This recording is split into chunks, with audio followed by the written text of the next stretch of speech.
I never realized that becoming a mother would force me to meet the little girl inside me. When I held my baby for the very first time, something just cracked wide open.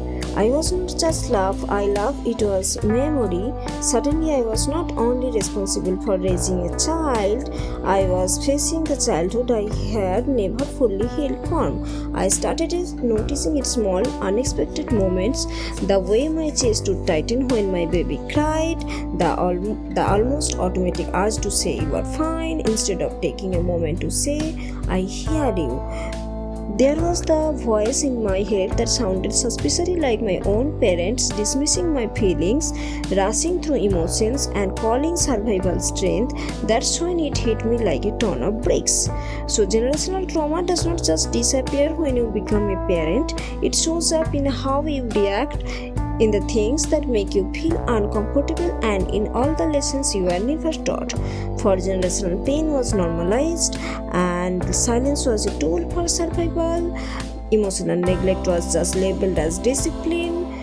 Our parents did not heal, they coped. Our grandparents did not process, they simply endured, and now here we are, raising our child while trying to heal ourselves. So that's incredibly heavy, and it's also incredibly powerful because this time, for the first time, someone is finally paying attention. I learned that trauma is not just about the bad things that happen to us, it's also about what we did not receive. That feeling of safety, the validation of our feelings, the simple permission to feel what we were feeling. So now when my child cries, I pause, I take a deep breath, and I remind myself that this is not an emergency, this is communication. When I feel myself getting triggered, I stop and ask, is this about my child, or this is my inner child finally asking to be seen?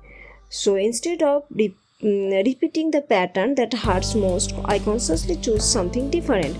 Choose listening over dismissing. I choose gentleness over fear. I choose connection over control. And not because I am some kind of perfect parent, but because I am aware of breaking the generational trauma that is not loud, dramatic event. It does not always look brave on the outside. Most days it just looks a series of quiet choices that no one else sees or claps for. It's settled boundaries with families and being called too sensitive.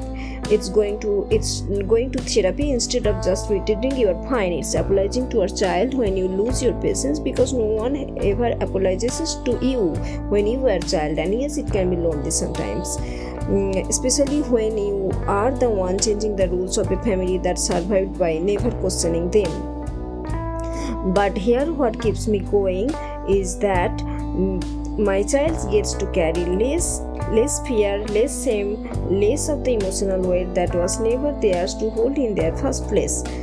I am not just raising a child, I am ending a cycle. I am doing it for the little girl I used to be, I am doing for the mother I am becoming, and for the future where love does not have to hurt. If you are out there doing this work too, I see you. You are not weak for feeling these things so deeply. You are not being dramatic for wanting something better. You are the one who is brave enough to stop the pain from being passed down to the next generation. And that's the change everything.